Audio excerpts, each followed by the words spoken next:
নমস্কাৰ স্বাগতম জনাইছো মই দীপক শৰ্মাই দা বাৰ্নিং টপিকলে দা বাৰ্নিং টপিকত আমি আজি আলোচনা নকৰো পেনেল বহুৱাই আজি ব্যতিক্ৰম দা বাৰ্নিং টপিকত এগৰাকী ব্যতিক্ৰমী অতিথি আমাৰ মাজত আছে হয় বিগত সময়ছোৱাত বিগত এমাহ দুমাহ যদি চাওঁ আমি সমগ্ৰ উত্তৰ পূৰ্বাঞ্চল সমগ্ৰ দেশত সংবাদ শিৰোনাম দখল কৰিছিল এগৰাকী ৰাজনৈতিক নেতাই আজি আমাৰ লগত কথা পাতিম আমি দা বাৰ্নিং টপিকত বহু কথাই অসমবাসীয়ে জানিব বিচাৰিছে উত্তৰ পূৰ্বাঞ্চলবাসীয়ে জানিব বিচাৰিছে বহু কথাই ৰাজনৈতিক পৰিদৃশ্য বিশেষকৈ শেহতীয়া ঘটনা প্ৰবাহ মেঘালয়ৰ মুখ্যমন্ত্ৰী কনৰাড সাংমা ডাঙৰীয়া আমাৰ ষ্টুডিঅ'ত উপস্থিত আছে আজি কনৰাড সাংমা ডাঙৰীয়া স্বাগতম জনাইছো স্বাগত है आपका द बर्निंग टॉपिक पे Prag news thank you so much Deepak first of all being a dynamic chief minister young chief minister definitely you have lots of responsibilities बहुत है और स्पेशली आपका नॉर्मल जो टेन्योर था वो चल रहा था कैब आने के बाद सडनली जो पूरा जो इवेंट्स उस पे जो इवेंट्स चले उथल पुथल जो हुए पूरे उस पे तो आपसे पहले जानना चाहूँगा कि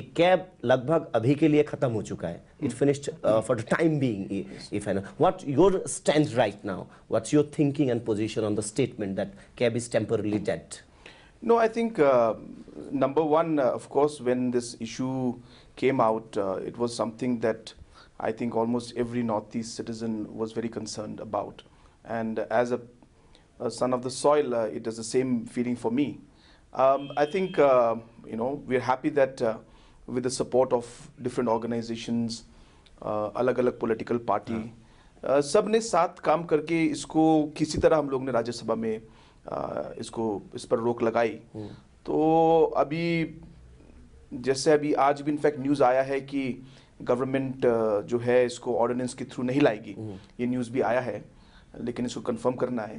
तो जैसे आप बोल रहे थे लगता है कि अभी के लिए ये स्टॉल हो गया है और शायद ही कुछ भी जो भी सोच आएगी वो शायद लोकसभा इलेक्शन के बाद ही जो भी सोच आएगी। तो अभी के लिए आई थिंक सभी लोग नॉर्थ ईस्ट के सभी लोग मेरे ख्याल से खुश है कि ये आगे नहीं बढ़ी। पूरा जो नॉर्थ ईस्ट के जो सारे जो चीफ मिनिस्टर्स थे लगभग सारे जो चीफ मिनिस्टर्स थे सब ने इनका अपोज किया था लगभग सारे इंडिजिनियस जो पीपल है उन्होंने भी अपोज किया था लेकिन सडनली आपने फोर फ्रंट ले लिया लीडरशिप ले लिया मतलब ये कैसे हुआ पूरा टर्न ऑफ इवेंट्स आपने अपोज किया था वो मुझे पता है लेकिन suddenly you take the lead वो कैसे आ गया कि सबको एक साथ लेके जाना है? नहीं ये बेसिकली हमारी जो सोच ऐसी हुई मैंने अलग अलग पॉलिटिकल पार्टी से कंटिन्यूसली मैं बातचीत में था but at one particular day on 26th और 27th ऑफ जनवरी तो एजीपी के लीडर्स मेरे पास आए उन्होंने कहा कि शायद हम सबको एक साथ इसके लिए हम लोग अलग अलग लेवल पर आवाज़ दे रहे हैं अगर एक साथ हम लोग एक रेजोल्यूशन ले तो शायद इसका मैसेज अच्छा जाएगा। तो वहीं से ये शुरुआत हुई और फिर उन्होंने मुझे रिक्वेस्ट किया कि आप इसे कन्वीन कीजिए। तो कन्वीन करने के बाद मैंने जो सब लोगों को मैंने फ़ोन किया कहा कि भाई इसमें हम लोग किसी के खिलाफ कुछ नहीं बोल रहे लेकिन हमारे मन की बात और हमारे जो ऑपोजिशन है इस इशू के ऊपर इसे हमें आगे लाना ज़रूरी है और अलग अलग लेवल पे हम लोग बात कर रहे हैं क्यों ना हम लोग एक साथ एक आवाज़ में एक प्लेटफॉर्म में हम लोग बात करें। और इसी सोच के साथ जब मैंने एक कॉल किया तो सब लोग आए बोले कि बिल्कुल बिल्कुल हम आएंगे। तो इसमें कोई एफर्ट भी नहीं था कि मैंने कोई किसी को फोर्स किया क्योंकि ये एक इशू ऐसा था जो जैसे आपको टॉपिक है बर्निंग इशू आप बोलते हैं एक बर्निंग इशू था। तो जब रिक्वेस्ट किया तो बहुत लोगों ने कहा कि बिल्कुल हम आपके साथ हैं और हम मीटिंग में आएंगे। तो इस तरह से मीटिंग हुआ और इसका मेरे ख्याल से बहुत अच्छा मैसेज मतलब कोई प्लान तरीके से नहीं था ये अपने आप निकला हुआ एक जो विरोध है उसके लिए सब लोग इकट्ठा हुए थे अपने जो हाँ लेकिन आपके लिए ये आसान नहीं था क्योंकि आप नेडा के पार्ट है फिर जो प्राइम मिनिस्टर के अगर स्टेटमेंट हम देखें सिलचर में या अमित शाह के जो स्टेटमेंट देखें उनका फर्म एक जो विजन है कि ये बिल्कुल लाना है। So being part of the coalition government coalition part उसको अपोज करना तो इतना ईजी तो आपके लिए डेफिनेटली नहीं था क्योंकि you can not have both the ways. No, I think it's never easy, and but in politics, yes, we work in coalition.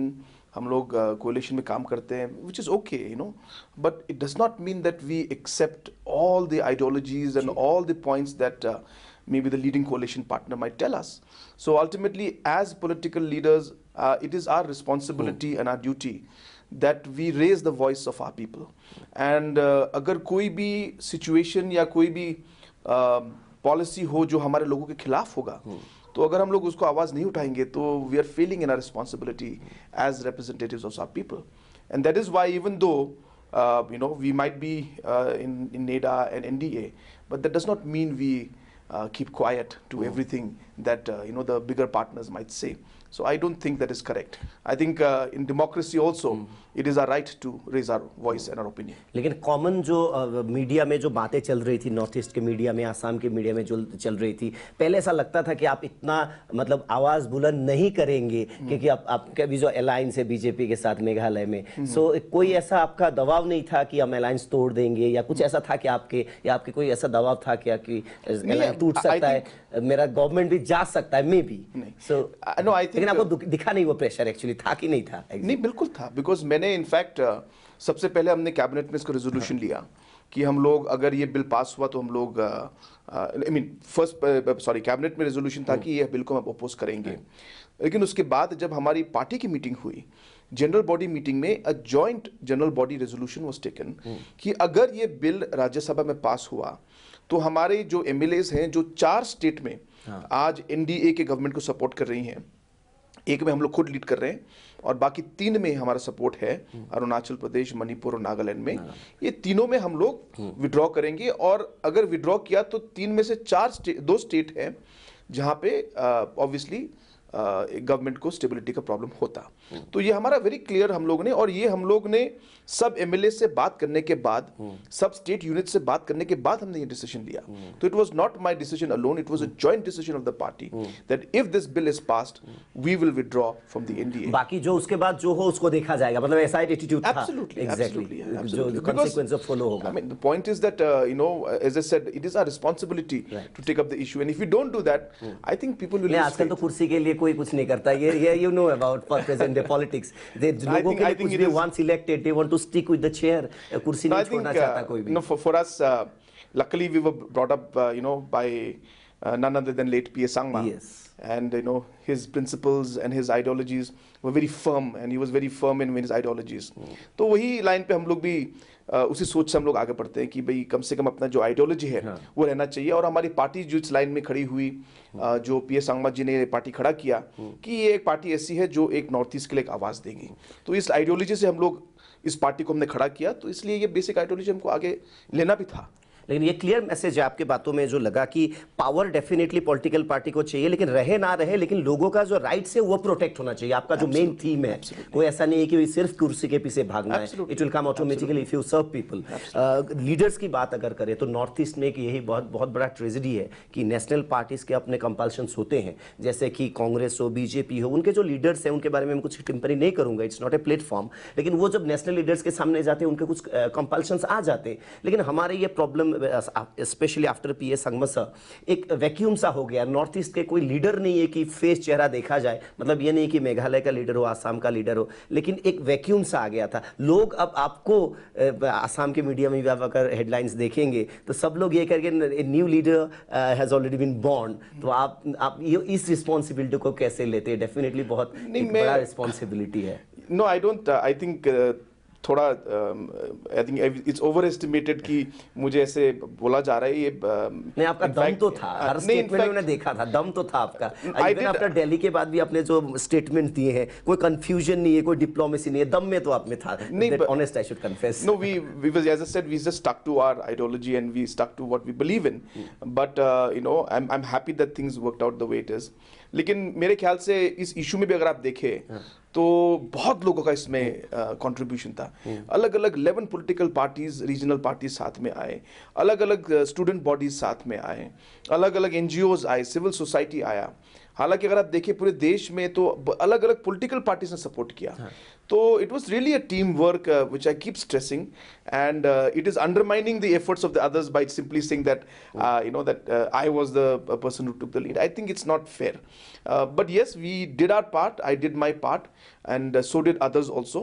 And as I said, I'm very happy that at least we were able to achieve this at least temporarily, and government of India also realized that they should not move ahead with this because of the sentiments of the people of the northeast. So that is, I think, a very good thing. हाँ, तो हमारे लिए भी शायद north east के लिए, लेकिन एक और बात है कि आपका जो काम वो अभी तक पूरा नहीं हुआ, क्योंकि हम ये कंप्लीट नहीं बोल सकते कि बिल्कुल खत्म हो चुका है। सो आपका जो पहले वाला एटीट्यूड था या पहले वाला जो स्टैंड था वो अभी भी बरकरार रहेगा after 5 years also, after 10 years also? जब भी ये बिल आए आपका स्टैंड यही रहेगा, या श्योर कर सकते हैं नॉर्थ ईस्ट के लोगों को? No, absolutely. What we are saying, and we've been again repeating again and again, that the interests of the people of the Northeast must be kept in mind and protected. तो ये bill जो है, जो current form में है, it is absolutely not in line with what our people should be protected with. So therefore, if it is continues to be in the form it is right now, there is no question for us to accept it. और आगे भी अगर इसको लेके आए वो लोग, there should be a discussion in this, and we should come to know what are the issues that are there, and especially how the people of the Northeast will be protected. But if the interest of the people is not protected, especially our people from the Northeast, there is no question, and our stand remains the same, that we will be against this bill, even if it's brought in the parliament in the future in the same form. सत्ता तो देखिए पूरे number का game है, वो एक अलग बात है, लेकिन लोगों के इमोशंस, भावना, एक्सपेक्टेशंस अलग बात है। तो अब नॉर्थ ईस्ट के पूरे स्टेट्स के, स्पेशली असम के बारे में मैं अगर बताऊं, तो लोगों का एक इमोशन है कि हम और बर्डन नहीं ले सकते, हमारा खुद का एग्जिस्टेंस जो है उसके सवाल के घेरे में है, तो हम लोग ये बर्डन नहीं ले सकते। तो जो प्रोटेस्ट हुए थे, मैं आपको डेफिनेटली असम गवर्नमेंट एक डिफरेंट गवर्नमेंट है, but still if you are also chief minister sitting on the equal terms, so आपको ये जो प्रोटेस्ट हुए हैं असम में, जिस तरह से असम गवर्नमेंट ने उसको डोमिनेट किया या उसको मॉकरी किया पूरे चीज को, तो आपको नहीं लगता कि सेंसिटिव और होना चाहिए था? डेफिनेटली डेमोक्रेसी में अगर डिसेंट नहीं होगा, देयर इज नो डेमोक्रेसी। ये बात नहीं है कि सब, आपने जो बोला कि सब एक ही बात पे एग्री नहीं करेंगे, आपने शायद पढ़ा होगा रिपोर्ट्स की, जैसे डोमिनेंट एक नेचर आ गया है, जो प्रोटेस्ट को ज्यादा वैल्यू नहीं कर रहे, बातचीत नहीं कर रहे, ये एक गलत ट्रैक है आपके हिसाब से? मैं दूसरे गवर्नमेंट ने क्या किया मैं कमेंट नहीं करना चाहता, लेकिन रिपोर्ट्स तो हैं आपके साथ। लेकिन हाँ, मेरे ख्याल से जितना हो सके सरकार को या लीडरशिप को या पार्टीज को, मेरे ख्याल से पब्लिक से डिस्कस करना चाहिए, और डिफरेंट ऑर्गेनाइजेशन से बात करना चाहिए, चाहे मेरे स्टेट में हो या कहीं भी हो। मैं आपको ये बताऊंगा, मेरे स्टेट में भी बहुत सारे इश्यूज आते हैं, इट्स नेचुरल। और अगर आप देखेंगे हमारी हिस्ट्री में, जो पिछले 1 साल से हम लोग अभी सरकार चला रहे हैं, तो अलग अलग इश्यूज में जब प्रॉब्लम आया हमारे यहाँ पे, हर इशू में मैंने जो कंसर्न्ड ऑर्गेनाइजेशंस, बॉडीज को मैंने खुद रीच आउट किया। मैंने कहा बैठते हैं, बात करते हैं, कहाँ प्रॉब्लम है, कहाँ इशू है, let us resolve it. Because मेरे ख्याल से कन्फ्रंटेशन से हम लोग इशू रिजॉल्व नहीं कर सकते। There has to be discussion, there has to be consultation, and there has to be negotiation also. And that is the only way in a complex country like ours, and a complex region like ours. I think it's only through discussion and consultation can we move forward and find solutions to complex problems like these. तो मेरे ख्याल से हाँ होना चाहिए था, लेकिन अभी मैं दूसरे स्टेट के बारे में कमेंट नहीं करना चाहता, लेकिन मैं इन जनरल कहना चाहता हूँ, हाँ, क्योंकि मैं अपने स्टेट में यही करता हूँ, और मेरे ख्याल से ऐसा होना चाहिए, एक कंसल्टेंसी होनी चाहिए थी। राइट। तो अब आप और डेमोक्रेसी के बारे में ओवरऑल, बिकॉज डेमोक्रेसी के बारे में जो सवालात आ रहे हैं बहुत सारे, मैं फिर ये कहूँगा कि आपके स्टेट में भी हो जो प्रोटेस्ट होते हैं, या कहीं भी इंडिया में कहीं भी प्रोटेस्ट होते हैं, तो अभी एक एलिगेशंस भी आया कि डेमोक्रेटिक जो प्रोटेस्ट है उनको ज़्यादा मायने नहीं दिया जा सकता। तो ओवरऑल सत्ता आएगा जाएगा कोई बात नहीं, पार्टी आएगा, लेकिन जो अटल बिहारी वाजपेयी जी ने कहा था कि देश रहना चाहिए, तो देश रहने के लिए आपके हिसाब से डेमोक्रेसी में ये जो प्रोटेस्ट है, डिसेंट है, कितना ज़रूरी है आपके लिए? ओवरव्यू अगर आप करें पूरे इंडिया के हिसाब से अगर करें। जैसे मैंने कहा कि अगर डेमोक्रेसी हो, जैसे सिचुएशन हुआ, आई थिंक पब्लिक का जो व्यूज है, पॉइंट्स है, इस सिचुएशन में या कोई भी situation, I think the true meaning of democracy is that the voice of the people should be heard. तो आई थिंक इन जनरल जो आवाज, चाहे छोटा ऑर्गेनाइजेशन हो, बड़ा ऑर्गेनाइजेशन हो, छोटी पार्टी हो, डजंट मैटर। ये बहुत अच्छी बात है। मेरे ख्याल से एक लीडरशिप लेवल पे, और जो आप कह रहे हैं, जो लेट अटल बिहारी वाजपेयी जी का जो जैसा तरीका था कि वो सबसे बात करते थे, सबसे मिलते थे, आई थिंक जरूरी है कि हमारे, जैसे मैंने कहा, कॉम्प्लेक्स नेशन में अगर आप सबसे बात नहीं करेंगे, सबकी आवाज नहीं सुनेंगे, ये जरूरी नहीं है कि आपको जो वो बोले करना है, लेकिन कम से कम उनको एक अपॉर्चुनिटी दे कि आप उनकी आवाज़, उनकी बात सुने, समझें, और कलेक्टिव इंफॉर्मेशन लेने के बाद एक राइट डिसीजन लें। और मेरे ख्याल से शायद इस जो पिछले हमने सिचुएशन देखा, इसमें क्योंकि हमारी तरफ से काफ़ी कोऑर्डिनेशन हुआ अलग अलग पार्टीज के साथ और अलग अलग ऑर्गेनाइजेशंस के साथ। तो काफ़ी हम लोग ने रीच आउट किया अलग अलग पॉलिटिकल पार्टीज को देश में, नॉर्थ ईस्ट के पार्टीज हम लोग देश में गए और जेडीयू, शिवसेना, अलग अलग पॉलिटिकल पार्टीज हम लोग मिले। तो मेरे ख्याल से उसका भी काफ़ी असर था और वो आवाज़ पहुंची जिन लोगों को पहुंचनी चाहिए थी, और मेरे ख्याल से वो भी समझे कि नॉर्थ ईस्ट का सेंटिमेंट है और उसको समझकर देखकर जो एक्शन लिया। दोनों चीज़ें जो है, जो कैब के बारे में अगर कहें और नॉर्थ ईस्ट के, आपने बोला कि लोगों का इंटरेस्ट पहला होना चाहिए, लेकिन दो ऐसी चीज़ें हैं, दो अलग अलग राहों पे है। तो आप इसमें बीच में, मैं फिर बोलूँगा कि कंटिन्यू अगर हुआ कैब, तो आप कैसे मेंटेन करेंगे कि अगर कैब आ गया या आपको बीजेपी के साथ भी रहना है, तो आप कैसे मेंटेन करेंगे? क्योंकि दोनों राहें बिल्कुल अलग है and stand of BJP is very clear. उन्होंने कहा कि कैब हम लाएंगे, that is the clear statement. No, I think मैं इसी बात को फिर से दोहराना चाहता हूँ कि it is ultimately a bill, और बिल में प्रोविजंस हैं। It is important to go into those provisions. अब एग्जाम्पल के लिए बोलूँगा, अगर एग्जाम्पल के लिए बोलूँ कि कल अगर जैसे कि अभी श्रीलंका बिल में नहीं है वर्ड, तो कल को अगर उन्होंने कहा कि भाई बांग्लादेश नहीं होगा इसमें हम लोग अफगानिस्तान और पाकिस्तान उस एरिया को रखेंगे फर्स्ट पार्ट के लिए, जो भी बोले जी। मेरा पॉइंट है कि it depends on the what is in the bill.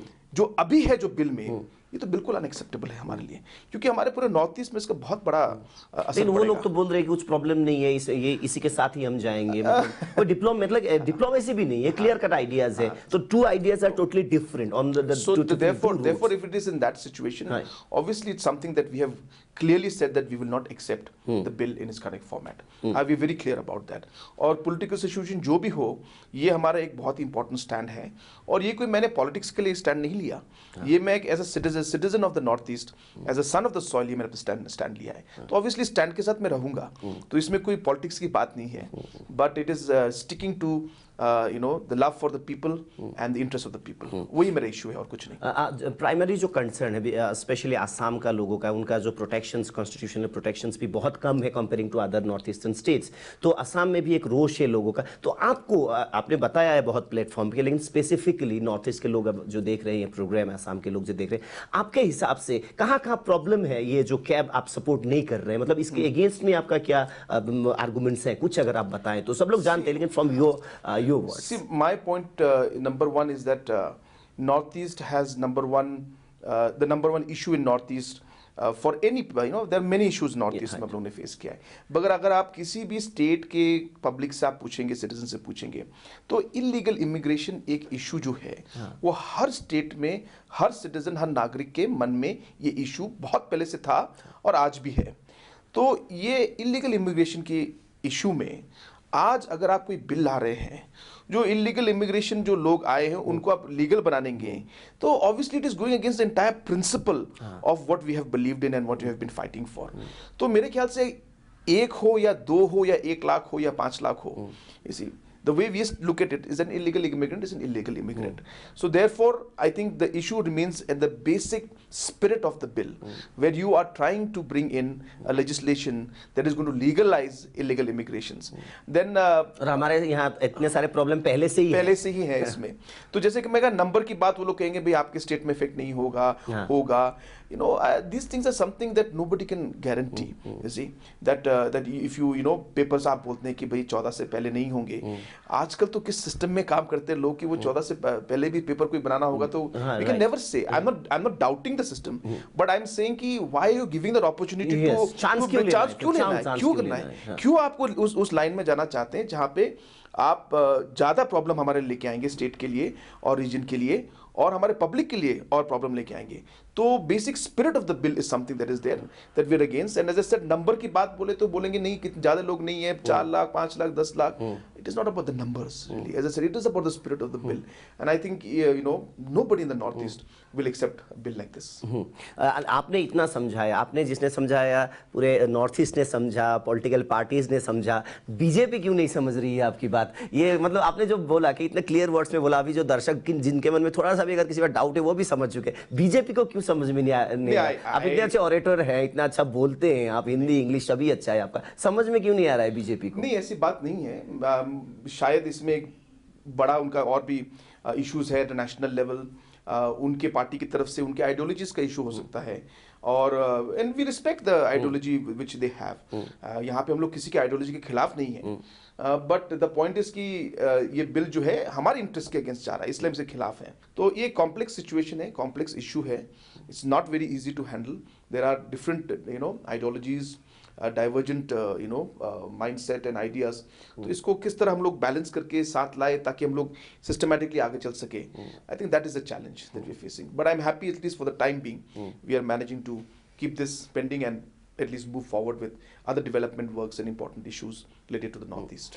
पूरे नेडा के जो कन्वेनर है हिमंत बिश्व शर्मा, वो पहले दिन से ही अगर हम उनका इंटरव्यू देखे, कई बात हमने टॉक शोज भी किए हैं, तो उनका एक फर्मनेस था कि आप लोग अलायंस से बाहर नहीं जा रहे हैं। उनका बार बार यही कहना है कि मतलब आपको जितना कॉन्फिडेंस है, आप उनको आपसे ज़्यादा कॉन्फिडेंस है। तो कॉन्फिडेंस कहाँ से है? हिमंत बिश्व शर्मा ऐसा लगता है कि सभी को घुमा रहे हैं, ऐसा एक मैसेज देना चाहते हैं, तो उसके बारे में आप क्या कहना चाहेंगे? No, I think when it comes to commitment and working, we are always committed. We are not the kind of party कि हम लोग यहाँ से निकलेंगे, अपॉर्चुनिटी देखेंगे, उधर जाएंगे, ऐसा हमारा वही तो हो रहा है अभी इंडियन पॉलिटिक्स में। लेकिन हम लोग नहीं चाहते कि हम लोग का इमेज ऐसा हो, क्योंकि जैसे मैंने कहा कि हमारा आइडियोलॉजी अलग है पहले से।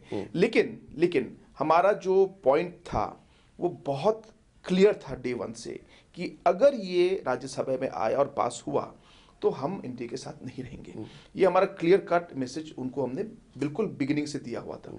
तो शायद हो सकता है, लेकिन आप कहीं नहीं जाएंगे, हिमंत बिश्व शर्मा बार कैसे कहते हैं? तो शायद उनको मतलब राज को थोड़ा अगर बताए तो। आप बहुत खुला बात करते हैं, आपका पर्सनैलिटी ऐसी, आप बहुत खुला बात करते हैं लोगों से। शायद उनको लगा होगा कि ये पास नहीं होगा तो फिर वो कहाँ जाएंगे, तो शायद उस माइंड में बोला होगा, वो मुझे मालूम नहीं, वो उनको ही मालूम है। लेकिन उनको लगता होगा कि ये पास नहीं हो रहा है, उनको एक मुझे लग रहा है, हमें जिस तरह से आप बोल रहे हो सकता है ऐसा हो, लेकिन हमारी तरफ से बहुत क्लियर हम लोगों ने बोला कि ये बिकॉज, और ये ओपनली भी अनाउंस किया था हमने, और ये नहीं कि मैंने अपने अकेले लेवल पे किया, मैंने अपने दोनों डिप्टी चीफ मिनिस्टर्स हमारे जो पार्टी के हैं, जो हमारे 10 मंत्री हैं अलग अलग स्टेट में, जो हमारे 30 MLAs 35 MLAs जो हैं हमारे, सबको बुलाकर, पार्टी के सभी प्रेसिडेंट को बुलाकर हम लोगों ने एक रेजोल्यूशन लिया कि अगर ऐसा हुआ तो हम लोग इंडिया में नहीं रहेंगे। तो इसमें कोई जैसे कहा कि इसमें कोई वो नहीं था कि हम हाइड कर रहे थे, कुछ बिल्कुल क्लियर था। तो मेरे ख्याल से हमारी तरफ से तो कोई एम्बिग्विटी नहीं थी।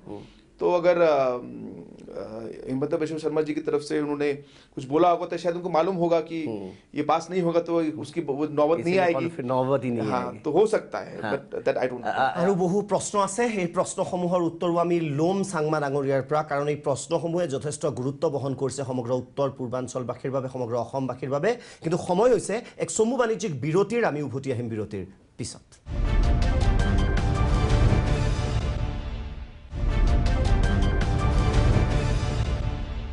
উভতি আহিছোঁ বিৰতিৰ পিছত। আমি কথা পাতি আছোঁ কনৰাড চাংমা ডাঙৰীয়াৰ সৈতে, মেঘালয়ৰ মুখ্যমন্ত্ৰী। বহু গুৰুত্বপূৰ্ণ আৰু স্পৰ্শকাতৰ বিষয় আছে, আমি কথা পাতি আছোঁ তেওঁৰ সৈতে। अगर NPP की बात करें तो आपने बोला कि अदर नॉर्थ ईस्टर्न स्टेट्स में है।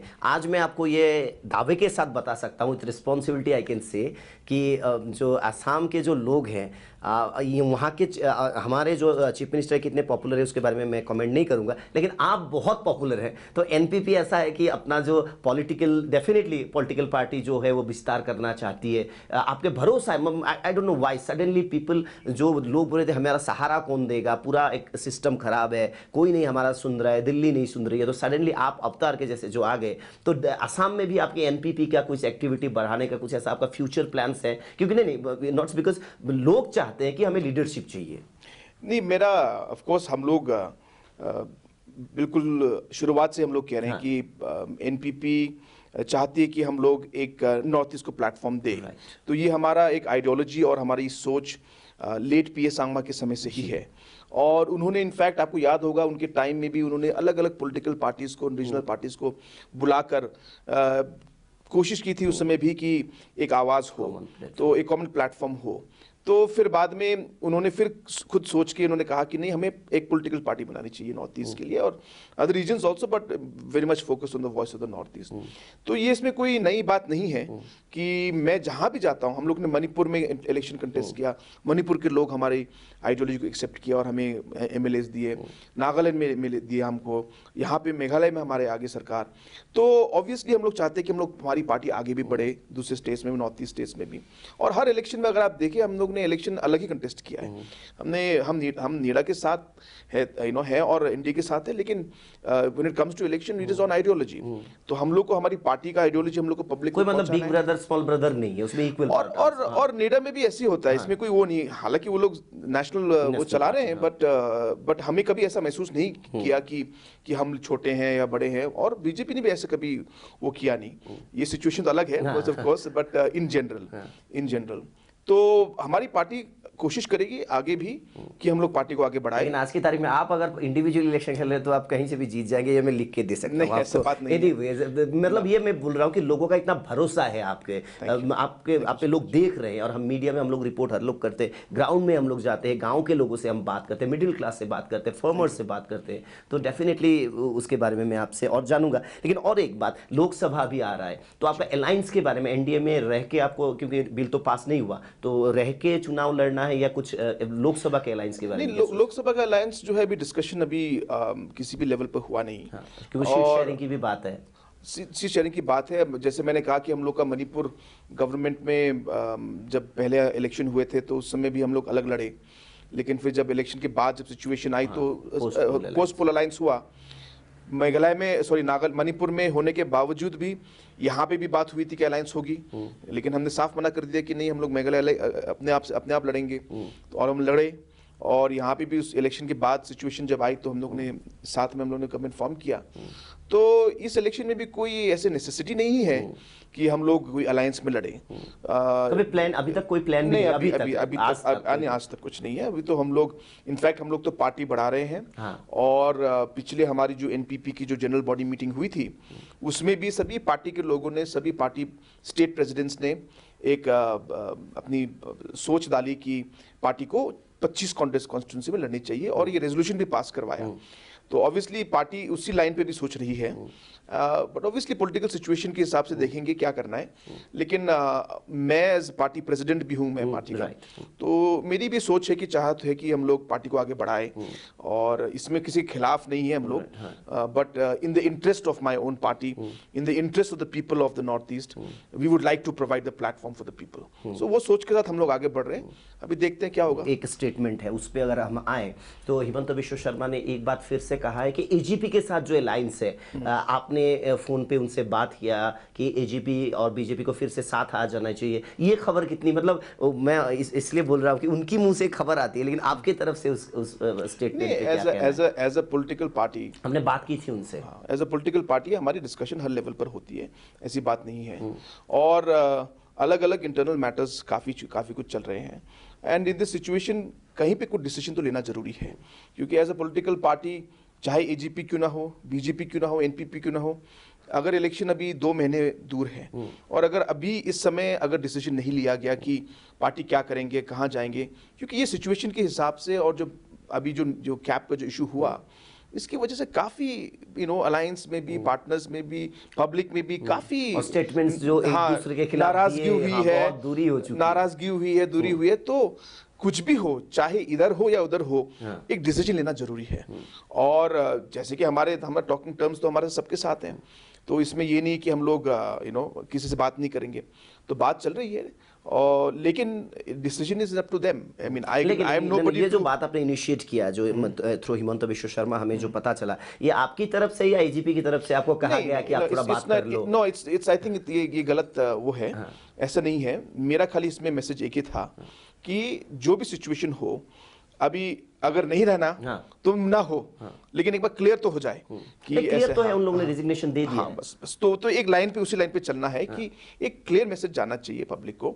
और मैंने जैसे कहा कि जरूरी नहीं है कि जो पहले का जैसा माहौल था अभी भी वैसे ही होगा, क्योंकि अभी काफी कुछ बीच में काफी टेंशन आ गया है, और अलग अलग लेवल पर काफी कुछ नाराजगी, जैसे मैंने कहा, हो गई है। लेकिन इस सिचुएशन में किसी सिचुएशन, किसी तरह एक सोल्यूशन या किसी तरह एक वे फॉरवर्ड निकालना जरूरी है, चाहे आप छोड़ के चले जाए या आप रह जाए, जो भी हो एक सोल्यूशन निकालना जरूरी है, क्योंकि नेडा की तरफ से अभी नेडा का क्या फ्यूचर है, हाँ, ये भी जानना जरूरी है। तो ऐसे करके मेरे ख्याल से अगर इसको ऐसे ही छोड़ दिया तो मेरे ख्याल से इसका काफ़ी इम्पैक्ट पड़ेगा, पॉलिटिकल इम्पैक्ट पूरे नॉर्थ ईस्ट में। तो मेरा ये खाली मानना यही है कि जो भी हो एक क्लैरिटी होनी चाहिए, और इसी बात से हम लोग का डिस्कशन हुआ कि क्लैरिटी निकाला था क्या कि बात करें हेमंत बिश्व बीजेपी ऐसा से? बिल्कुल ये आपका अपने आप का ये सोचना था? हाँ, कि मेरा मुझे मेरा बात मेरा ये करना चाहिए सोचना, कहीं ना कहीं। बिल्कुल मेरा ये सोचना है कि क्लैरिटी चाहिए, और अगर एजीपी नहीं होगी तो ना हो, लेकिन एक क्लैरिटी हो जाए कि ऐसा सिचुएशन होगा। एनपीपी के बाद आप बोल दे कि भाई आप लड़िए खुद, हम लोग खुद लड़ेंगे, हमारा नेडा भी नहीं है या है, तो एक मेरे ख्याल से पॉलिटिक्स में या लाइफ में in general, specially keeping the elections that are coming in mind, I think ambiguity और नॉन क्लैरिटी सबके लिए खराब है। तो इसी लाइन पे बात हुई, और इसमें कोई ये नहीं है कि मैं किसी के लिए बोल रहा था या उन्होंने ऐसा डिसीजन लिया, ना मैं किसी का स्पोक्स पर्सन हूँ, और ना मेरे पास पावर है कि मैं किसी दूसरे पार्टी की तरफ से मैं कुछ बोलूं। बट एक जनरल डिस्कशन हुआ, बिकॉज कुछ भी कहे, हम लोग नेडा में पहले से थे, अभी भी नेडा है, लेकिन एक कंफर्म उसका वो हुआ नहीं कि कहीं बिखरा हुआ है निखिल नेदा, टू बी ऑनेस्ट। अगर मैं इसलिए बोल रहा हूं, आपसे इंटरव्यू करने का मजा ये होता है कि आप फ्री फ्रैंक बोलते हैं, कोई डिप्लोमेट से नहीं बोलते। तो नेता आज के हिसाब में ठीक ठाक तो नहीं है, all is not well within. So that's my whole point, my point is that only, and I think what is important is we need to have a clarity that is this going to continue और not, and if it is going to continue also कौन कौन है कौन नहीं है। तो I think at this juncture, agar of course election was not there, then you could have left things going and then decide how to move forward. But at this point in time there is a necessity for some clarity. And वही उसी line पे मिला अभी NEDA के बारे में, या पूरे ये तो दूसरे पार्टीज को बात करना पड़ेगा। तो इसलिए जैसे आपने कहा कि आपका कोई सीट शेयरिंग, ये वो कुछ बात नहीं हुई, क्योंकि अभी हर पॉलिटिकल पार्टी अपने असेसमेंट खुद कर रही है। लेकिन जैसे मैंने कहा कि मेरा तो वेरी सिंपल माइंडसेट है कि जो भी हो, मैं पब्लिक की इंटरेस्ट और पार्टी की इंटरेस्ट, खुला बोल रीजन का इंटरेस्ट देख के मैं काम करूंगा, और कुछ भी चीज जो हमारे पब्लिक इंटरेस्ट के अगेंस्ट होगी, नॉर्थ ईस्ट के इंटरेस्ट के अगेंस्ट होगी, एंड टू लार्ज एक्सटेंट मेरे पार्टी के इंटरेस्ट के अगेंस्ट होगी, तो हम लोग उस काम में हाथ नहीं देंगे। मतलब तो इसी लाइन से पहले नेदा का कोई अभी एग्जिस्टेंस में उतना वो इंपॉर्टेंस नहीं है, आफ्टर लग रहा है। लेकिन but that's one thing, that is the reason why I communicated and I called him up, and I उसके लिए आपने कम्युनिकेट, लेकिन मैसेज तो उल्टा चला गया फिर से। नहीं, बट उस डिस्कशन में बहुत डिस्कशन है, हमें डिस्कशन हुए कि भाई यूडीपी है, यूडीपी को आप क्या करेंगे, उनको आप बुलाएंगे नहीं बुलाएंगे, हमें आप बुलाएंगे नहीं बुलाएंगे, एजीपी को आप बुलाएंगे नहीं बुलाएंगे, आप एमएनएफ को बुलाएंगे नहीं बुलाएंगे। तो ये करके काफी नॉर्थ ईस्ट के बारे में डिस्कशन हुआ, क्योंकि अभी जो जैसे आपने कहा खुद ही कि माहौल ऐसा हो गया कि काफी लोग मेरे साथ कम्युनिकेट करते हैं, काफी लोग मुझे कॉल करते हैं। अभी नागालैंड की टीम भी बोलती है कि आप थोड़ा बात कीजिए, क्या करना है क्या नहीं करना। तो इस लाइन पे बात चल रही है। लेकिन तो मैसेज निकला था वो ऐसा नहीं निकला, स्पेशली हिमंत बिश्व शर्मा के हम अगर स्टेटमेंट देखें तो उन्होंने बिल्कुल कहा था कि एजीपी के बारे में लेना है कि नहीं लेना है, एजीपी के बारे में। Because I think it's Assam oriented, maybe he spoke about Assam, but we discussed about all the states in the north east कि क्या है, नेडा का क्या किया जाए, अभी नेडा का क्या किया जाए और छोड़ दिया जाए, मार दिया जाए। ऐसा कोई मारना छोड़ने की बात नहीं है, but in general I think जैसे मैंने कहा कि कहीं ना कोई स्टैंड तो लेना जरूरी है। नॉन क्लैरिटी में काम करेंगे तो it will only lead to more confusion. You see, in in anything we do, you see, we agree to do it और we agree not to do it, but it is important to agree on something. और public को भी message मिल जाएगा कि exactly क्या election चल रहा है कि नहीं चल रहा है। बहुत जरूरी है अभी। As I said, this is not, it's a very complicated situation. बहुत लोग, जैसे मैंने कहा, जो पहले जिनकी सोच कुछ थी, आज इस सिचुएशन के बाद बहुत लोग का माइंड चेंज हो गया है। तो इस सिचुएशन में as political leaders it is important for us to take that initiative to find out the sentiments of other parties who have been working with us. Now for example AGP, ये जो हमने जो पिछले 2 हफ्ते 3-4 हफ्तों में हम लोग ने काम किया नेडा के या कैप के खिलाफ AGP के, तो AGP के साथ मेरा बहुत गहरा एक अलग इक्वेशंस भी आते हैं। बिल्कुल I am very, there's a lot of respect for them, a lot of closeness has come in, so therefore I am also concerned कि क्या होने वाला है। तो एक they also have to decide, but as I said, that is all it was. I am nobody to decide for them. I am nobody to decide whether they should work together or not. The two parties have to meet. But as a political leader, I just wanted to understand कि क्या हो रहा है, और अब देखेंगे वो decision उनका है. आपको बात करके कैसा लगा, हो क्या रहा है? मैंने उन्होंने तो अपना स्टेटमेंट बोल दिया, तो आपको लगता है कि हो क्या हो रहा है? दीपक, मेरा तो काम नहीं है, मैं खाली डिस्कस करने गया. पोस्टपोल आ सकता है निदा, अभी कोई निदा का कोई. I don't know. It will really depend on the two parties what they decide to do. We will take a decision about हमारे पार्टी. मैं दूसरे पार्टी के बारे में नहीं बोल सकता, क्योंकि ये मेरा राइट भी नहीं है बोलने के लिए, क्योंकि उनकी खुद की पार्टी है, कमिटी है, उनके प्रेसिडेंट है. It is wrong for me to say anything about them. They will decide what they have to do. I went only to discuss about the political scenario. आपको लगा कैसा, माहौल लगा कैसा? To be very honest, it's difficult to say right now. Let us see how it goes. But definitely, I think government is going for election. So obviously, they will reach out to everybody, which they're doing. अभी AIDMK के साथ हुआ, अभी महाराष्ट्र में हुआ. तो let's see how situation comes up. But as I said, but all negotiations, discussions will depend on the individual political parties. But अपनी तरफ से मैं बोल सकता हूँ कि मेरे पार्टी के लिए the interest of the Northeast and the people is number one, and then my political party comes in, where I will do what is in the best interest of the party also. So therefore we will decide. We have not decided on anything yet. Rejoining में alliance के AGP के साथ कुछ आपका बात हुआ, उनका mood कैसा है, कुछ आपको उन्होंने कम्युनिकेट किया? ये उनसे पूछ लीजिए, भी मेरा गलत होगा मेरे तरफ से to say. थोड़ा सा अगर hints दे तो मतलब नहीं, ये उन्होंने तो कोई मैसेज नहीं दिया, but still हाँ, ये उनसे आप बात कर लीजिए, क्योंकि ये जैसे कि मैंने कहा कि मैं अपनी पार्टी के बारे में बोल सकता हूँ, लेकिन दूसरी पार्टी के बारे में बोलना गलत होगा मेरी तरफ से. बड़े पार्टी जो नेशनल पार्टी होते हैं, उनका वो कैरेक्टरिस्टिक रहता है कि जो रीजनल पार्टीज है, रीजनल प्लेयर्स है, उनको थोड़ा शेडो में रखा जाए या चार्ज लिया जाए. जैसे आसाम में बीजेपी ने जो किया, एजीपी को थोड़ा साइडलाइन करके. तो आप कभी आपको ये डर नहीं लगता कि बीजेपी या कोई भी नेशनल पार्टी टेक ओवर नहीं कर जाए आपके रीजनल फोर्सेस को? क्योंकि नॉर्थ ईस्ट में आपने बताया कि हजारों यहाँ पे प्रॉब्लम्स है, और नॉर्थ ईस्ट के बहुत सारे प्रॉब्लम्स दिल्ली के जो सल्तनत है वो समझ नहीं आता है, उनको बहुत सारे प्रॉब्लम्स जो हैं. तो आपको ये नहीं लगता कि 24-25 सीटें भी हैं नॉर्थ ईस्ट से, तो एक प्लेटफॉर्म भी हो सकता है अगर ज़्यादा सीटें आ गई, नॉर्थ ईस्ट एकजुट हो गया, एक्सेप्ट दोस्त. मैं ये नहीं कहता कि आप अलायंस तोड़ दीजिए, लेकिन एक्सेप्ट बीजेपी और कांग्रेस, नॉर्थ ईस्ट के आदर्श अगर पावर्स ज़्यादा हो गए, और ऐसा दिखा जा रहा है कि जो ओपिनियन पोल्स हैं कि किसी का अगर मेजोरिटी नहीं आया तो बार्गेनिंग कर सकते हैं नॉर्थ ईस्ट. मैं नहीं कहता कि आप बार्गेन कीजिए पर्सनल बिहाफ पे, मेघालय के बिहाफ पे. नॉर्थ ईस्ट बार्गेन कर सकता है अगर 25 में से ज्यादातर सीट नॉर्थ ईस्ट के रीजनल फोर्सेस को मिल जाए. नहीं, एब्सोल्युटली, अगर ऐसा सिचुएशन हुआ तो मेरे ख्याल से नॉर्थ ईस्ट के लिए अच्छा होगा. तो नॉर्थ ईस्ट के जो रीजनल पार्टीज हैं, जो जैसे आपने कहा कि बहुत नॉर्थ ईस्ट सेंट्रिक माइंड से काम करते हैं, तो उससे ये रीजनल फोर्सेस का भी और पब्लिक का भी फायदा होगा. तो इसमें कोई डाउट नहीं है. But what will come out only when the numbers when we count, तभी मालूम पड़ेगा. 15-17 सीट तो बहुत वाइटल हो सकते हैं इस बार इलेक्शन से, मुझे जो लगता है कि अभी कहना मुश्किल है, जैसे कि मैं कोई सफोलॉजिस्ट तो नहीं हूँ, लेकिन देखते हैं क्या होगा. But coming to the point कि रीजनल फोर्सेस का जो अगर एक कॉम्बिनेशन हुआ, तो मेरे ख्याल से जो अभी रीजनल हम लोग ने एक साथ ये इशू उठाया, तो एक क्लोजनेस काफ़ी आया है हमारे बीच में. तो हम लोग कंटिन्यूसली कम्युनिकेट भी कर रहे हैं कि आगे कैसे करना है, काम करना है, कैसे चलना है, कैसे इलेक्शन लड़ना है. तो it is going to go. But the point is कि हमने कभी ऐसा सोचा नहीं था कि एक पॉलिटिकल माइंड में हम लोग चलेंगे. हमने सोचा कि इशू है कि मतलब एक बहुत टेंशन हो गया था उस समय, काफी टेंशन हुआ. तो बस हम लोग सबको टेंशन, तो हम लोग काफी उस समय हमारे मन में कुछ नहीं था.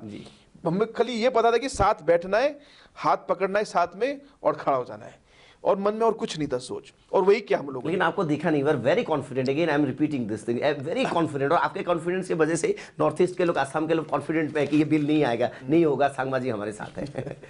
लेकिन आप नर्वस थे अंदर से कुछ? नहीं, concerned. Yeah, we were concerned. We were tense. Everybody was tense. But we had to hold our stand. We had to.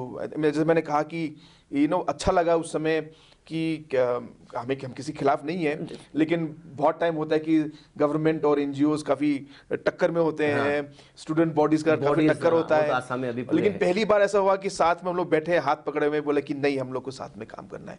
तो ये बहुत अच्छा लगा मुझे, जो यूनिटी का मैसेज गया. मैं वही बात पे आ रहा था कि नॉर्थ ईस्ट का जो यूनिटी बहुत जरूरी है इस समय.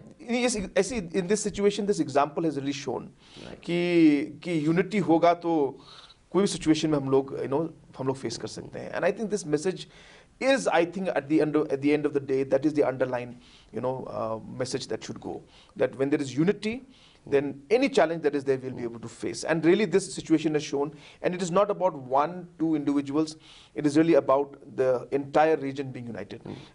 इसका बहुत अच्छा मैसेज. और मैं आपको बताता हूँ, मैं नाम नहीं लेना चाहता, लेकिन कुछ ऐसे पॉलिटिकल पार्टीज थे जो रेस्ट ऑफ इंडिया, जो अलग अलग बड़े बड़े स्टेट से हैं, तो उन्होंने कहा कि जब तक आप लोग साथ नहीं आए, जब तक आप लोगों ने साथ में आवाज नहीं उठाई, हमें तो मालूम ही नहीं था बहुत बड़ी बात है कि ये इशू ऐसी है. हमने सोचा कि ये इशू कोई आसाम का इशू था, लेकिन जब आप लोग साथ में आए बहुत बड़ी तो बात मालूम पड़ा कि ये तो नेशनल इशू है. तो ये ऐसे बातें सुनते तो अच्छा लगता है. राइट, कुछ और सवाल है, यूनिटी का वो राइट, कुछ और सवाल है, लेकिन थोड़ा सा एक ब्रेक में जाना पड़ेगा, उसके बाद कुछ सवाल है, उसके बाद हम ये इंटरव्यू खत्म करेंगे. দৰ্শকসকলক সেয়া আপোনালোকে কনৰাড চাংমাৰাঙৰীয়া মন্তব্য শুনিলে যে কিদৰে বিভিন্ন প্ৰসংগত তেখেতে এটা কথা স্পষ্ট কৰিছে যে আঞ্চলিকতাবাদী যিটো শক্তি সেইটো কেতিয়াও মখিমূৰ হ'ব নোৱাৰে, আৰু উত্তৰ পূৰ্বাঞ্চলৰ যি সমস্যা আছে, যি বৈশিষ্ট্য আছে, সেয়া তেওঁ সদায়, আৰু কৈছে যে জনতাৰ স্বাৰ্থৰ হকে চকীখন থাকে নাথাকে তেওঁৰ বাবে ডাঙৰ কথা নহয়, কিন্তু জনতাৰ স্বাৰ্থৰ হকে সদায় NPP লগতে চাংমাৰাঙৰীয়াই সদায় মাত মাতি আহিব, আৰু কোনো ইয়াত আপোচ কৰাৰ কোনো প্ৰশ্ন নাই. বিৰতিৰ পিছত উভতি আহিম.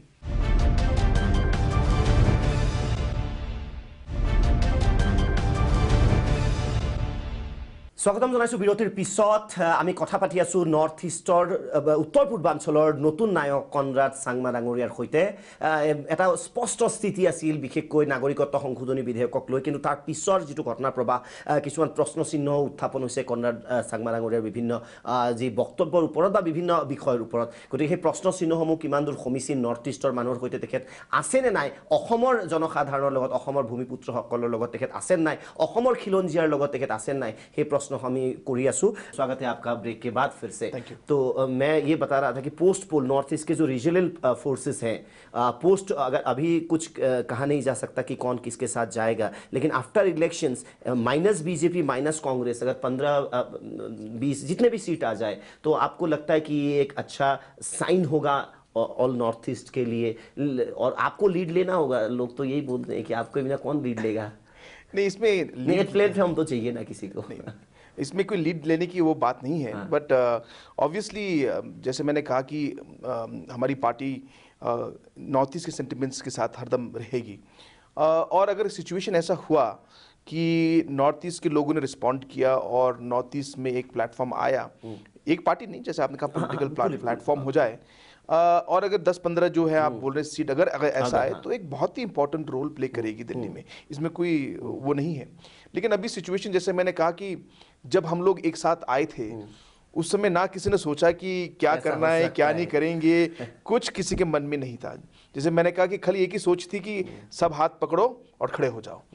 और ये सोच के साथ हम लोग ने बिल्कुल, जैसे मैंने कहा कि ना तो जब पहला मीटिंग हुआ, अब आप देखेंगे कि कोई भी इशू आता है, लोग बोलते हैं कि भाई इनविटेशन चिट्ठी भेजो, लेटर भेजो, ये वो फॉर्मेलिटीज होते हैं. कुछ नहीं, एक फोन कॉल, एक SMS के द्वारा 11 पार्टीज आई. इससे आपको महसूस होगा कि कितना ये इशू एक सेंटिमेंटल इशू हो गया था, और कितने लोगों का इसमें सपोर्ट था कि बिना कोई इनविटेशन लेटर, बिना कोई ऑफिशियल प्लेटफॉर्म, बिना कोई नेम, हम लोग साथ में आ गए. तो अगर ये एक ऐसा माहौल रहा, देखेंगे भी कैसा था टाइम में, तो उसमें हम लोग सोच सकते हैं ज्यादा अच्छी तरह से उठा सकते हैं. हाँ, वो अगर ऐसा हुआ तो लेकिन ये भी देखना पड़ेगा. इसमें वो इशू बेस था. अभी आप राजनीति बन सकता है प्रोबेबिलिटी, मतलब अभी आप पॉलिटिक्स के बारे में बात कर रहे हैं. ये भी मेरा कमेंट करना इसमें सही नहीं होगा, क्योंकि ना तो मैंने किसी से बात की है. और एक रीजनल फोर्सेस का बन सकता है इलेक्शन के बाद, नहीं आपको लीड लेना है इसमें. जैसे मैंने कहा कि जब ये इशू आया तभी भी ये सोच नहीं थी. अब ये इशू जब खत्म, मतलब टेम्पररी जो है अभी वो हो गया है, इसके बाद मैंने किसी से बात नहीं किया कि कोई पॉलिटिकल पार्टी के भी हम लोग साथ करें, ये करें, क्योंकि ऐसे सोच था ही नहीं. लेकिन जो आपने खाली पूछा, इसलिए मैं कह रहा हूँ कि हाँ, अगर ऐसा हुआ तो नॉर्थ ईस्ट के लिए अच्छा है. लेकिन इसके बारे में कोई ऐसा कोई अभी तक नहीं, लेकिन एक फोर्स बन सकता है. Minus BJP It minus all depends on the public. It depends on the public and the political leaders, to be frank. Public क्या चाहती And है? main public है और कुछ नहीं. असम के जो पब्लिक है, जो आम जो जनता है, वो मैंने फिर वो इस मुद्दे पर आऊँगा कि पिछले 1-2 दिन से जो स्टेटमेंट्स आई हुई हैं, तो ऐसा कभी हो सकता है क्या लोग ऐसा डाउट क्रिएट किया जा रहा है लोगों के माइंड में, मुझे पता नहीं है, हो रहा है कि कहीं ना कहीं जो नॉर्थ ईस्ट का पूरा जो चार्ज, जो बोलते थे कि हिमंत बिश्व शर्मा पूरा पॉलिटिक्स का चार्ज लेते हैं, is the charge mastermind of North east politics, तो उसके बाद एक लोगों ने थोड़ा वो किया था कि नहीं और भी लीडर्स हैं यहाँ पे, तो ऐसा हो रहा है कि आप फिर कहीं शेडो में कहीं घुस जाएंगे क्या? हम लोग फिर एक नए लीडर के खोज में जो आशा थोड़ी सी आई थी वो कभी फिर कहीं छुप जाएंगे क्या? थोड़ा एश्योरेंस आपसे चाहते हैं आसाम के लोग। और मुझे बोला गया था कि ये सवाल आप जरूर पूछना जब मैंने पब्लिक से बात किया था कि कहीं पे फिर खो जाएंगे कि ये लीडर जो अभी आए हैं, क्योंकि हिमंत बिश्व शर्मा वो लीड लेते हैं, जनरली चार्ज लेते हैं, वो खुद कहते हैं ऐसे, कहीं अब खो जाएंगे क्या? कभी भी अगर नॉर्थ ईस्ट का कोई इशू आया जहाँ पे मुझे खड़ा होकर नॉर्थ ईस्ट के लोगों के लिए कभी भी लड़ना पड़े, मैं कभी कहीं नहीं जाऊंगा। तो ये मेरा आप लोग से सबसे वादा है, आपसे नहीं पूरे नॉर्थ ईस्ट के लोगों से, कि जहाँ पे भी कोई स्टैंड लेना होगा नॉर्थ ईस्ट के इंटरेस्ट के लिए, Congress Sangma will always be there, you know. But it is wrong for me to come and openly say कि I am the leader, I am the thing. That is not something that I do also. It is the way I look at it is that I have to work for my people, which means the whole of Northeast, and then the people will decide. मतलब ये concept गलत कि हिमंत बिश्व शर्मा पूरे north east के politics को जो control करते हैं वो आपके हिसाब से नहीं है, मतलब आपको तो कंट्रोल नहीं कर रहे हैं। नहीं, बेसिकली लुक, हम लोग एक अलायंस में हम लोग ने काम किया है, हम लोग नीडा में हैं। मेरा ये सब मानना एक इम्पॉर्टेंट चीज़ है कि पार्टी का एक आइडियोलॉजी और पार्टी का एक स्टैंड होना जरूरी है, और मेरे ख्याल से मैं उसमें कोई डाइल्यूजन नहीं करना चाहता। मैं बहुत क्लियर आदमी हूँ इसमें कि अगर हम लोग अपॉर्चुनिटी देखकर हम लोग कभी ये करें कभी वो करें, तो मेरे ख्याल से ये एक पब्लिक को गलत मैसेज जाता है। मेरा स्टैंड और पार्टी का स्टैंड, तो भरोसा नहीं हो लोगों का, नहीं होता है कि पॉलिटिकल लीडर्स को भी भरोसा नहीं करते। एग्जैक्टली। लेकिन लास्टली आप पे भरोसा है। नहीं, ऐसी बात नहीं है, वो मैं कह नहीं सकता। आप नहीं, हम ग्राउंड में काम करते हैं इसीलिए बता रहा हूं मैं आपको, thank you so much for saying this, but yeah, that's what I'm saying. So for us it's very clear that when we took that stand. Now if we're going to change that political stand for ourselves, अगर हमने अलग political stand लिया तो उसमें भी हमें stick करना चाहिए। मेरा खाली ये कहने का मतलब है। तो जब हमारा एक नीडा का एक प्लेटफॉर्म था और जिसमें इतने सारे पार्टीज थे, तो इसको हम लोग को यहीं बंद करना चाहिए या हमको आगे ले जाना चाहिए? मतलब जरूरी नहीं कि एक ही लीडर पूरे नॉर्थ ईस्ट का चार्ज लो, जरूरी नहीं है, सर्कमस्टेंसेस का चेंज हो। I don't think even Mr. Himanta Biswa Sharma will be talking in that line. He also understands कि north east politics is very complicated. उन्हें भी मालूम है और मुझे भी मालूम है कि हर स्टेट का अपना एक कैरेक्टरिस्टिक है, हर स्टेट का अपना public, within the state also there are multiple factors. So it is not as simple as just simply saying that one person is leading और one person is the main person. इतना easy नहीं है, no, especially northeast, especially northeast यहाँ पे, तो it is very complicated. तो at this point for me also to say कि हाँ भाई आप चार्ज लीजिए, आप करिए, मेरे ख्याल से it would not be appropriate. समय जो होगा वो देखा जाएगा। But yes, absolutely, and we will see. Because I keep repeating myself and I apologize to even your viewers for repeating this, is that none of us, and last of all me, ever thought that we're going to look at this as a political step कि हम लोग भाई इसको ऐसे करेंगे, इसका political advantage लेंगे, ये कभी हम लोग नहीं सोचा। हम लोगों ने खाली ये सोचा कि हम लोग लड़ेंगे इसके लिए और इसी लाइन से इसको रोकेंगे, और इसी में ये सब अभी आ गया। तो ये सिचुएशन जैसे जैसे निकल रहा है और जैसे आगे चल रहा है, according to situation we will sit down and decide. जैसे कहावत है, राहों में अकेले चले थे, लोग जुटते गए, कारवा बनता गया। तो ऐसे कारवा बनता गया, नथिंग वाज प्री-प्लान्ड। सो आपके अगर फैमिली के बारे में अभी बात करें तो संगमा सर का जो पीएस संगमा सर का जो कंट्रीब्यूशन है पूरे नॉर्थ ईस्ट में, और जो one of the most powerful and dynamic leader माने जाते थे, तो आज आपका जो ये रुतबा है, जो बोलने का तरीका है, या जो भी कुछ है कि लीडरशिप है, किसी से हार नहीं मानना है, वो डेफिनेटली पापा से बहुत कुछ सीखा है। क्योंकि आप मुझे जितना दूर मुझे पता है, जितना तक मुझे पता है, आप मैनेजर भी रहे थे उनके इलेक्शंस के टाइम में। सो ये उनसे बहुत सीखा हुआ है आपने बहुत सारा। मैं तो घर में ही पाठशाला राजनीति की। बेसिकली बचपन से ही मैं पिताजी के साथ मैंने कैंपेन किया है। इनफैक्ट जब मैं 12 साल का था तब से मैंने 12 साल से पॉलिटिक्स उनके साथ जब भी छुट्टी मिलती थी तो मैं उनके साथ कैंपेन जाता था। तो काफ़ी यंग एज से एक्सपोजर मिला है मुझे, और यही नहीं है, बहुत यंग एज से मैं एक्टिव पॉलिटिक्स में आकर बहुत बार हारा भी होंगे इलेक्शन में। तो एक बार 800 के कुछ वोट से भी आप बाहर गए थे। हाँ, तो क्या हुआ कि पॉलिटिक्स हो या लाइफ इन जनरल हो, आई थिंक जब आप हारते हैं तो आप ज़्यादा सीखते हैं। तो मेरा मानना ये है कि जब मैं हारा इलेक्शन में तो बहुत एक ग्राउंड रियलिटी चेक हुआ मेरे लिए। तो पॉलिटिक्स में काफ़ी कुछ देखा है मेरा, हालांकि मैं इतना एक्सपीरियंस नहीं हूँ जैसे बाकी लोग हैं, लेकिन जो भी पिताजी के साथ काम करके उनको फॉलो करके मैंने प्रैक्टिकल पॉलिटिक्स में अप डाउन देखा है, उससे काफ़ी एक्सपीरियंस मिला। लेकिन मोस्ट इंपॉर्टेंटली जैसे आपने कहा कि जो हमारा आइडियोलॉजी है, माइंडसेट है, वो उन्होंने ही शेप किया है। हाँ। और हमें उस समय बहुत लेक्चर मिलते थे पॉलिटिक्स के बारे में, लेकिन हम लोग सुनते नहीं थे। हाँ। लेकिन अब वो दुनिया में नहीं है, लेकिन अभी भी उनके वो बात याद आते हैं। और जब वो बात याद करता हूँ तो फिर लगता है कि हाँ, एक आइडियोलॉजी जो था, उन्होंने जो उस समय बोला था वो सही था। कभी कभी वो उस समय लेक्चर लगता था, लेकिन प्रैक्टिकली यही आज इम्प्लीमेंटेशन हो रहा है। हाँ। जैसे कि मैं आपको सिंपल चीज़ बोलूँ, अभी आप देखिए पिताजी ने जेम्स को भी, आगाथा को भी, मुझे भी एक चीज़ बोला हमारे पॉलिटिक्स में कि कभी भी अपने पोजीशन के लिए और कभी भी पैसे के लिए पॉलिटिक्स मत खेलो। अगर आप तुम पॉलिटिक्स में आ रहे हो, पब्लिक के लिए आओ। अगर तुम कुर्सी के पीछे भागोगे तो तुम कभी सही काम नहीं करोगे। तुम पब्लिक के लिए काम करो और शायद कुर्सी तुम्हारे पीछे भागेगी। तो ये आइडियोलॉजी वो बोलते रहते थे, लेकिन उस समय खाली कहानी लगता था, बातचीत लगता था। लेकिन अभी जब प्रैक्टिकली हम सोचे तो यही हमारा ड्राइविंग फोर्स है कि हम लोग उसी एक बिल्कुल सिंपल सोच से चलते कि आप पब्लिक के साथ रहिए, पब्लिक के लिए आप काम कीजिए, पब्लिक का इशू उठाइए, पब्लिक आपको कभी नहीं छोड़े। অব্যাহত থাকিব প্ৰশ্নবান, কিন্তু সময় হৈছে বাণিজ্যিক বিৰতিৰ।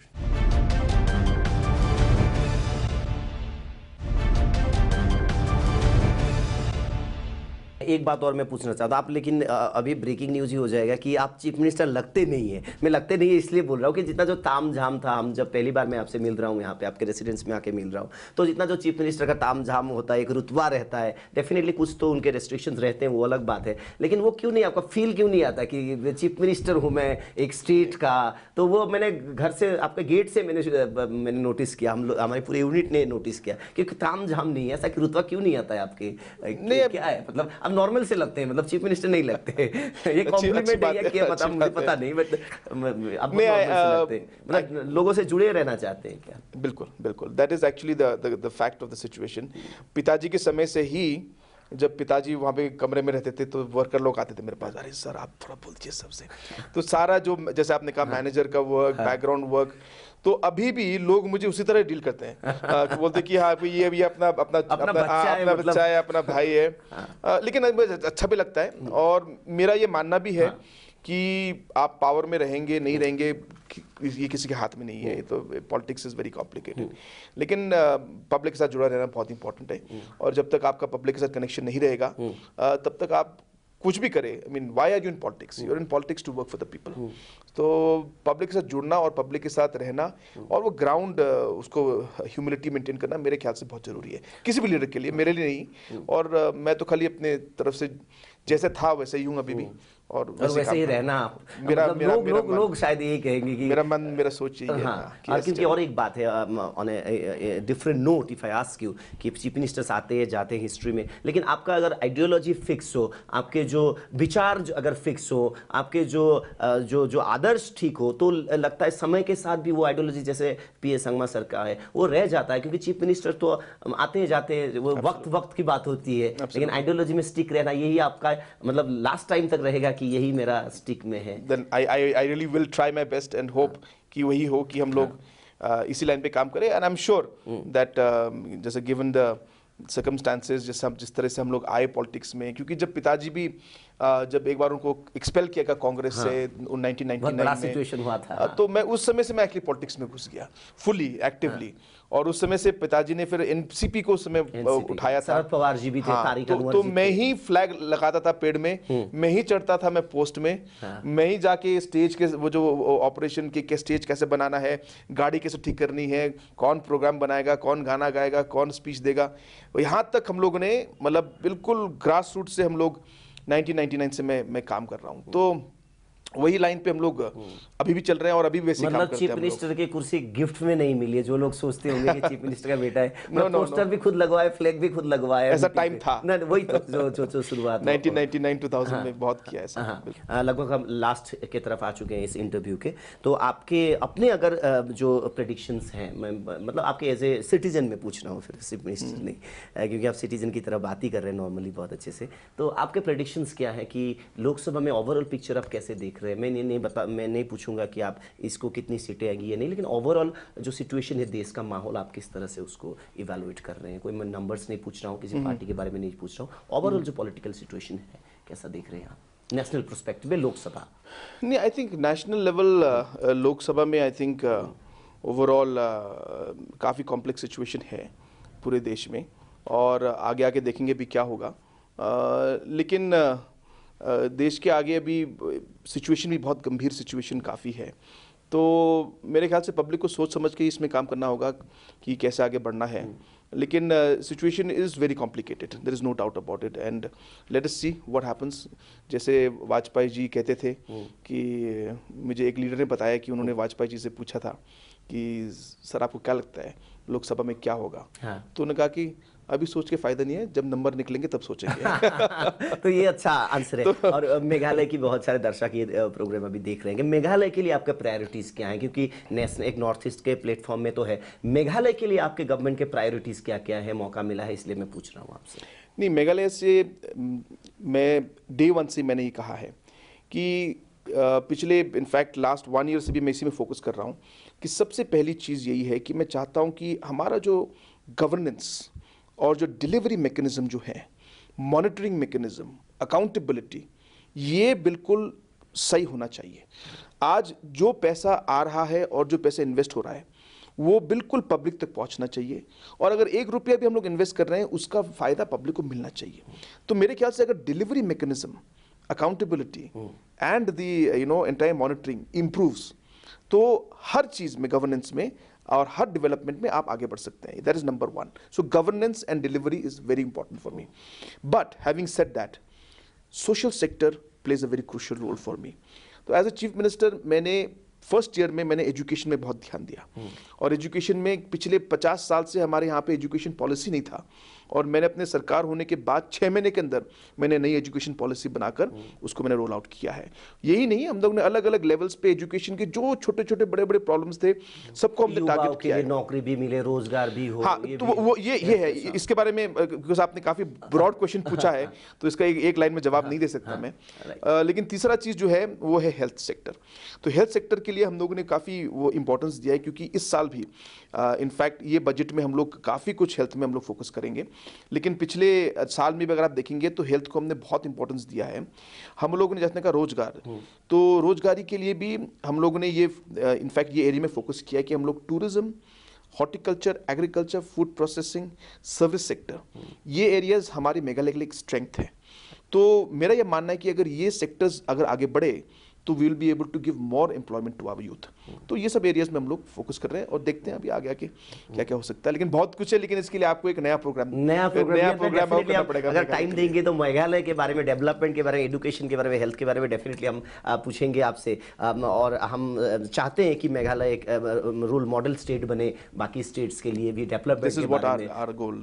Definitely Sangma ji, thank you so much, आपने बिजी शेड्यूल से टाइम निकाला और कुछ सवाल जो थे नॉर्थ ईस्ट के लोगों के, आसाम के लोगों के, आपने उसका क्लियर कट आंसर दिया। और लोग यही चाहेंगे कि आप जैसे हैं वैसे ही रहना in future, specially for the interest of North East, और आपने एश्योर भी किया है। So thank you so much that you are in our show. Thank you so much mister Sangma sir. দৰ্শকসকল, সেয়া আছিল কনৰাড চাংমা ডাঙৰীয়া। গতিকে স্পষ্টভাৱে বিভিন্ন বিষয় সন্দৰ্ভত, বিশেষকৈ নাগৰিকত্ব সংশোধনী বিধেয়ক সন্দৰ্ভত, নেডাৰ ভৱিষ্যত সন্দৰ্ভত বিভিন্ন বিষয়ত স্পষ্ট মন্তব্য তেখেতে প্ৰদান কৰিছে। আৰু তেখেতৰ মন্তব্যৰ পৰা এটা কথা স্পষ্ট যে তেখেতে ইতিমধ্যে এটা কথা পুনৰবাৰ দোহাৰিছে বা বাৰে বাৰে কৈ আছে যে নৰ্থ ইষ্টৰ, উত্তৰ পূৰ্বাঞ্চলৰ অসমৰ খিলঞ্জীয়া জনসাধাৰণৰ বিৰুদ্ধে একো কাম তেখেতে নকৰে। চকীখন তেওঁৰ বাবে ডাঙৰ কথা নহয়, মুখ্যমন্ত্ৰীত্ব ডাঙৰ কথা নহয়, জনসাধাৰণৰ কল্যাণ ডাঙৰ কথা। অৱশ্যে এই কথাটো তেওঁ কিমান ফলৱতী কৰে, বাস্তৱায়িত কৰে, আপুনি আৰু মই সমগ্ৰ উত্তৰ পূৰ্বাঞ্চলৰ জনসাধাৰণে চোকা নজৰ ৰাখিম। মই দীপক শৰ্মা বিদায় লৈছোঁ। ধন্যবাদ।